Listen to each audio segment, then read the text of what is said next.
আসসালামু আলাইকুম। আমরা বন্ধুরা সবাই রওনা দিলাম ঢাকার উদ্দেশ্যে। দেখি একটু ঘোরাঘুরি করি। ঘোরাঘুরি শেষ করে আমাদের সবারই দুপুরে ক্ষুধা লেগে গেছে। এখন যাচ্ছি দুপুরে খাবারের উদ্দেশ্যে সুলতান ডাইন। দেখি খাবারটা কেমন। আজকের ওয়েদারটা খুব ভালো ছিল, কোনো বৃষ্টি ছিল না, হালকা একটু বৃষ্টি বৃষ্টি ছিল, কিন্তু দুপুরে দিকে রোদ ছিল। আমরা এসে পড়লাম সুলতান ডাইনে। দেখি ভিতরে ঢুকে দেখি কি অবস্থা।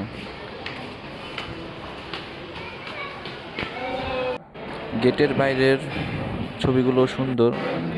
অবশেষে আমরা বন্ধু বান্ধব খাবার অর্ডার করে খাবার পরিবেশন আমাদের রাইহান আজ খুশি।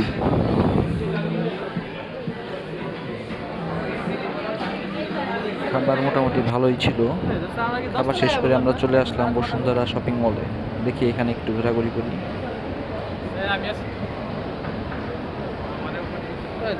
আজ শুক্রবার ছিল, এর জন্য বসুন্ধরায় অনেক মানুষ ছিল, এর জন্য ভিড় বেশি ছিল। আমরা মোটামুটি সব ফ্লোরে ঘোরাঘুরি করলাম, কিছু কেনাকাটা করলাম। গ্রামের চাচা তো ভাই, তোমার এখানে আসতে কেমন লাগতেছে? বসুন্ধরা আসছো তো, আরেকটা গরু বেঁচে আসলে ভালো হতো। তোমার কি একটা গরু আছে? আর একটা যাবো এখন। গরু কয়টা আছে তোমার বাসায়? আমার বাসায় 4টা গরু আছে। আচ্ছা, কয়টা বেচছো? একটা বেশি। একটা বেশি অবস্থা, আরেকটা তো বেচতে বোঝালে। আরেকটা বেচতে হবে, ঠিক এখন আছে। যাবো আরেকটা। আইফোন কিনতে পারবো আজকে ইনশাআল্লাহ আজকে রাতে কিনতে পারবো। আরেকটা আচ্ছা গরু আচ্ছা। বেচে এবারে তোমার যে প্রত্যেক আজকে যে বিরিয়ানিটা খাওয়ালে, তুমি কিন্তু সন্তুষ্ট আছো? আরে মানসিক শান্তি, যদিও বা স্বাদ না হইছে, তবুও একটা মানসিক শান্তি পেয়েছি। আচ্ছা আচ্ছা, ঠিক আছে।